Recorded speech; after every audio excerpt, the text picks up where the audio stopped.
I'm getting ready to step on a lot of people's toes with this one, and my own included.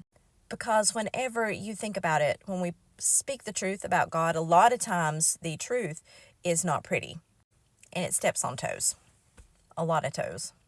And you know why that is? It's because we're all sinners. Every one of us. Nobody is perfect. But you know what? The even more beautiful part about that is God knows we're not perfect and He doesn't expect us to be perfect. So we're all in the same boat about being sinners. Nobody's perfect. But we all need to try to obey God and follow God. And a lot of people ask me, how do I know when God is speaking to me? And that doesn't necessarily mean by words. That can mean by the feel in your heart, red flags, if you are aware of something or something's brought to your attention. And you know how you learn to tell when God is talking to you? We have to spend time with God. If we don't spend time reading the Bible and praying, we aren't going to learn to hear God because we're not going to recognize His voice when He does speak to us. And so many people, and myself, I've used this as an excuse before too. So many people say, I don't have the time. I'm a single mom. I've got 2 jobs. I don't have the time. Did you know there is nothing more important that you could ever do in this entire world? Nothing more important than spending time with God. Because when you spend true time, just letting God embrace you, letting God cover you with His wisdom and His love and peace, that helps you handle and prepares you for anything else that you could possibly face.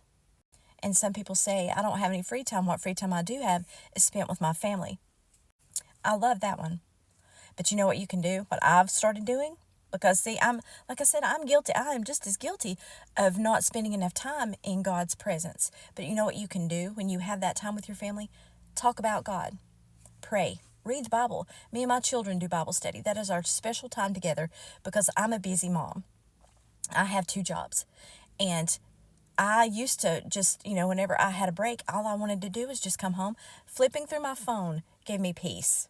And I know a lot of people feel that way too. It's almost like a therapy. When you get on your phone, you can just scroll.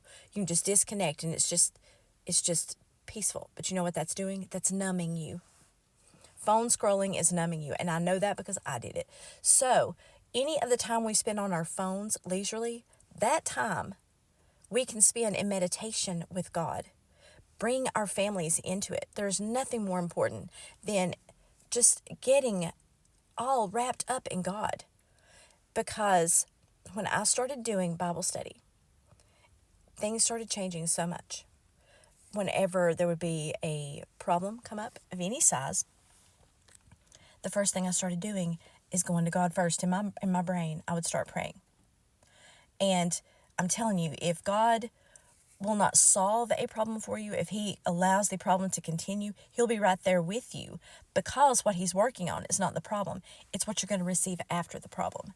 But see, if you don't spend time with God and learn His ways and His love and read His word, you're not going to recognize when He's speaking to you. And you won't recognize if something comes at you from Satan trying to distract you, trying to make you believe this is from God. If we don't know God, and we are not praying, Satan can deceive us, because if it's something that we've really wanted that we're going to get and we think we've prayed for it, Satan can make us think, oh, that's it. That's that thing you wanted right there. Take it. But if you are praying and surrounded by God and reading God's word and learning how God is, learning the commandments and the rules, the commandments and rules, people feel like it's a prison. A lot of people, not everybody. People may feel like the commandments and rules are a prison. They're not. They're a safety screen. Because if you obey the commandments and the rules, you're in God's will. And God's will is safety. So don't think about God's law as a prison, keeping you from doing all the fun things that are evil that you like to do, that are pleasing to the body or the pleasing to the mind in a worldly way. Because those commandments are protection. They're safety. So think about it that way.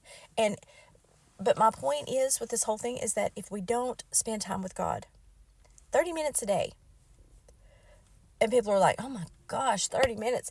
I don't have 30 minutes. You got 30 minutes to scroll on your phone. You got 30 minutes in the shower. You know, take 30 minutes total, not at one time if you can't do one time, 30 minutes total to an hour. Because if we can make that time to spend with God. He sent Jesus to die on the cross for us, tortured for hours, so we could go to heaven. We are spoiled, we are rotten, we think that we can get everything that we want as humans, I'm saying. And God still did that for us because he wants us to go to heaven, and he knew we couldn't obey. We couldn't do it on our own. We couldn't be obedient enough to be able to go to heaven without that sacrifice that Jesus made. So, it's just starting to snow here where I'm at. But please, try to make time for God. If you want to hear God's voice, you've got to make time for God. You have to. And 30 minutes a day is nothing in comparison to what Jesus did for us.